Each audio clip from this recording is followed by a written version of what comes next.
Assalaamu alaykum warahmatullahi wabarakatuh. Ashama harka fuunuruun amantii biroos jira jirtu hordoftootaa fi kabajamtoota kiyya. Asumaan warroon chaanala kanaaf maatiin ta'e subscribe gochuun maatii ta'a natti dabalamaan isin jedha obboleeyyan kiyya. Warroon subscribe gootanii jajjabeessaa jirtanis galatoomaan isin jedha. Egaa ka har'a wanni qabadheetiin dhufe waan namas jibbisiisu waan namas gaddisiisu jechuudha. Asumaan laala viidiyoo kana argitanii jirtanii. Intalli kun waan isin gochaa jirtu irraa dhugaa irraa dhuyidee itti deebisuu irraa u'uun maaliif barbaachise? Qammastee ilaaluu adda burcuqqoo addaatitti qicadhu qammasiiti ilaali tolchite hojjettee bareechite hojjettee bareechiteen hojjenne waan nama jibbisiisaa kana gochuun maaliif barbaachise? Ijoolleen keenya gola namaa keessa teessanii waan gochuun hin malle maaliif gootan? Ka jirtan gola namaati mana namaati. Sanuu immoo asii achi ilaalaa na arganii maaliif barbaachise? Habiibti dirqama isaa si jala deemanii si ilaaluun qabanii bara. Ati hojii kee hin hojjettaami maallaqa fudhattaami haqaan hojjedhu seeraan hojjedhu qulqullinaan hojjedhu naamusaan hojjedhu maaliif barbaachise kana gochuun? Kana gochuun maaliif sirraa barbaachise siin jedhu? Yeroo tokko wallaahi na ajaa'iba. Ijoolleen keenya kunni yoo qaalittiin isaanii qabaa itti jabeessite gadi bayanii u'u jedhan. Yoo isiin qabaa itti laaffiste gocha akkanaa raawwatanii jechuudha. Hundaa miti. Sababa warra gocha akkanaa raawwataniif ijoolleen keenya miskiin warri waan beeyin warri reefu biyyarraa dhufan warri seeraan haga danda'an tolchuuf yaalan itti dadhabanii waan godhaa jedhanii itti dadhabanii warri godhuuf yaalan jechuudha. Sababa jara kanaatiif jaraanis wal qixxeessanii isaan tokkuma jedhanii arrabsamaa karreebamaa jiran sababa warra gola namaa keessa taa'ee waan hin taane kan hojjetuuti jechuudha. Warra waan hin taane kan hojjetaa gadi baasuuti jechuudha. Atama kan hojjette gadi baaste maal sirraa haa barataniif? Haa isaan silaalanii ijoolleen Itoophiyaa hundi isaatu kanuma hojjeta. Hojjettoonni Itoophiyaa akkana hojjetti haa jedhanii maqaa walitti qabanii maqaa hunda balleessaniif moo? Haa moo sila ijoolleen isiinuu akkana goote akkana goona haa jedhaniif moo ati maal barsiisaa jirta? Barumsa maalii qaba akkana gochuun kee? Akkanatti irraa uunteetiin isaaniif geessu hidda. Akkana irraa untee ijoollee isaanii obaasuu hidda.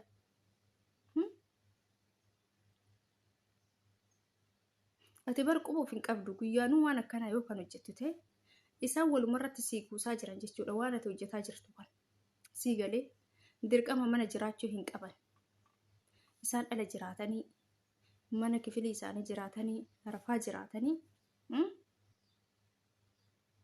wanti hundi wannati gochaa ooltu hundi wannati gochaa bultu hundi bilbiluma isaanii keessatti qophaa'ee si eegaa jechuudha.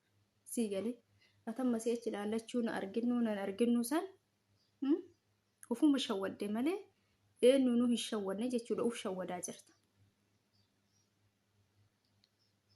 Moo kanaan aarii isaanitti bayaa jirta. Ijoolleen tokko jechuudha yoo aaraniitiin jedhan waa balleessan garaa ofiisan qabbaneeffachuuf isaan dho'isan waa balleessan.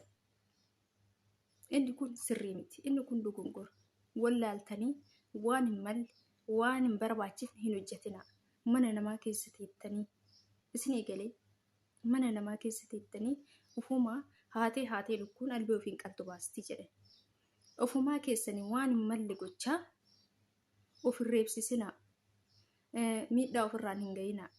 Mana namaa keessa jirtaami hojii kee hojjettaami si arganii si arguu baatanii mana jiraachuu baatanii hojii kee naamusaan haga dandeette san tolchi hojjedhu bareechi. Rabbiifis namaafis waan tolchan tokkotu tolaa jechuudha. Sii galee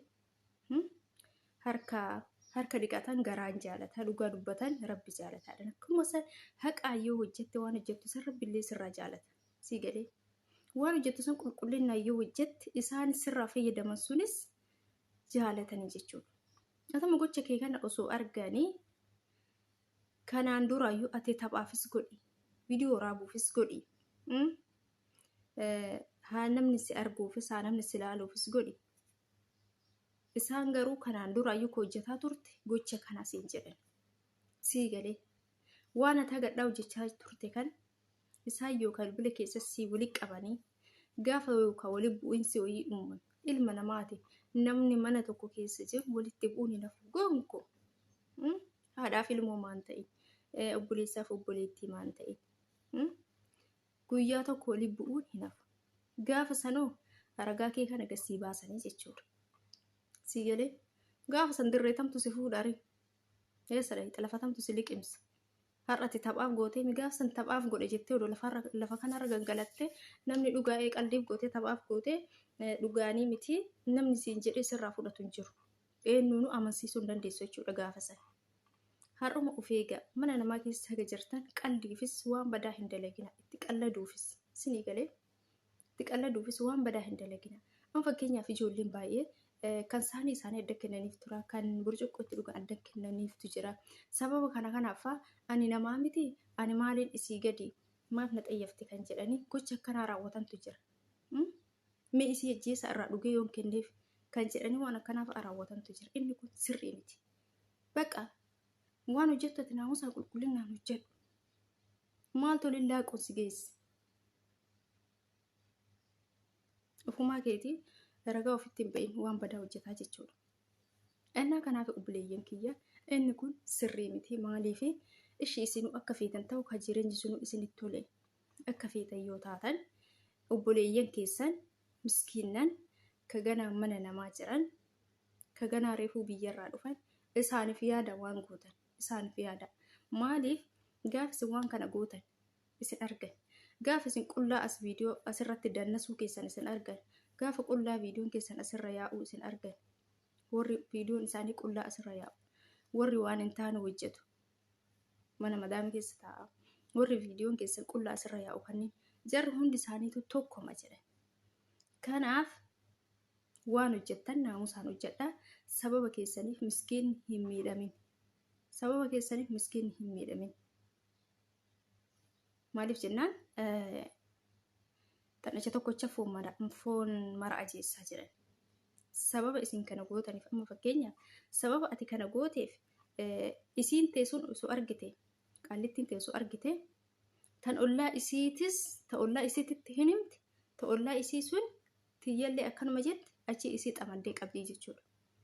Tiyyallee kanuma hojjetti tiyyallee akkanuma gaafa jettu eegumsa itti jabeessiti yoo duraayyuu mana isii keessa kaameraan jiraachuu baate hin galchiti sii galee kaameraan jiraachuun immoo guddama akka ampuulii asii ampuuliitti godhan kanaafi kan chaarjirra kaayanii teessisan san bichaa isinitti hin fakkaatin isinii galee waan haga firii ataraa tana fa'atu jira waan isin oduu soyxanii arguu hin dandeenye hin jiru jettanii isin akkasuma xaararra soyxanii xaawulama homaa rakka kaayan kanneen bichaa hin se'ina isinii galee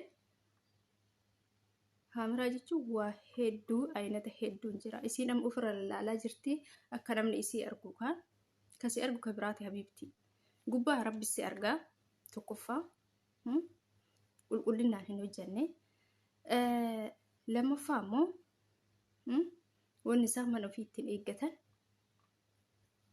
si argaa jechuudha dirqama isaan si jala deemanii yookaan yoo akkas quuqanii si ilaaluu hin qaban. Kanaaf oduu waan hojjettu naamusaan hojjettee siifis bareedaa jechuudha. Sii galee wantummaan wanta tadha qalliif hojjettu kun akka miidhaa sirraan gahu hin shakkeen. Atama qalliif haa hojjettuyyuu yookaan yoo akkana godhaa jira na argaa jechuuf hojjedhu yookaan yoo baqa hin jiraami aarii kee ittiin bahuuf waan kana hojjechuu dandeessa garuu wanti kun akka miidhaan sirraan gahu hin dagatin isaan si argan taanaan. Yoomiyyuu gola namaa keessa jirta mana namaa keessa jirta mana kee keessatti miti kana godhaartu mana kee keessa doo ta'e kanan gootu atu mana namaa keessatti kana godhaa jirta manni namaa immoo kabaja qaba naamusa qaba naamusaan gad jedhiitii hojjedhu mana namaa keessa naamusa keessa cabsite akkas ta'e akkasii yoo ta'e hin jedhin burganama hundumti keessanuu of eeggadhaan isin jedha barumsa isiniif ta'a wanti kun isinii galee